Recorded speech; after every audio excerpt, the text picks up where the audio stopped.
ભાજપે ફરી એક વખત આજે સાબિત કરીને બતાવ્યું છે જેતપુર નગરપાલિકાની જે ચૂંટણી છે તેમાં થોડા દિવસ પહેલા એટલે કે 2 દિવસ પહેલા જે રીતે ફોર્મ ભરવાનો છેલ્લો દિવસ હતો અને જે 44 ઉમેદવારોના નામ ભાજપે જાહેર કરવા જોઈતા હતા એમાંથી 42 ઉમેદવારો જાહેર કર્યા અને ખાસ કરીને જે જેતપુર જામકંડોળાના ધારાસભ્ય છે એમના જ ખાસ ગણાતા જે વ્યક્તિ છે સુરેશ સખરેલિયા જે લગભગ 2.5 વર્ષથી એક ટર્મ ઉપર તેઓ જીતતા આવ્યા હતા એટલે પ્રમુખ બનતા હતા તેમની જ ભાજપે ટિકિટ કાપી અને એમની જગ્યા પર કોઈ બીજા વ્યક્તિને ટિકિટ પણ ન આપી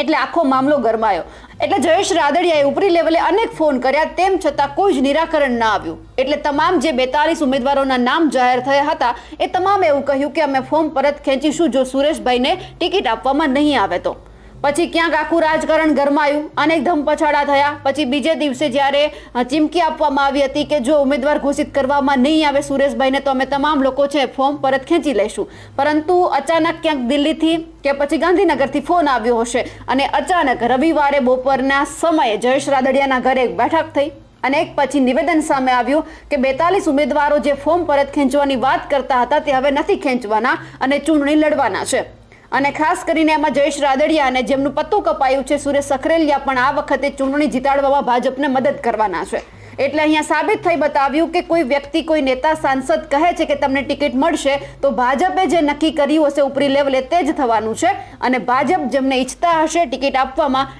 એમને જ આપશે અહીંયા પછી ધારાસભ્ય હોય સાંસદ હોય નેતા હોય ગમે એટલા ઊંચા નીચા થશે પણ ભાજપે નક્કી કર્યું છે કે આ વખતે અમને ટિકિટ નથી આપવી આમનું પત્તું કાપવું છે એટલે કાપીને રહેશે પછી તમે ગમે એટલા ફોન કરો તો પણ કંઈ જ નિરાકરણ નહીં આવે આવું આપણે જેતપુર નગરપાલિકામાં જોઈ લીધું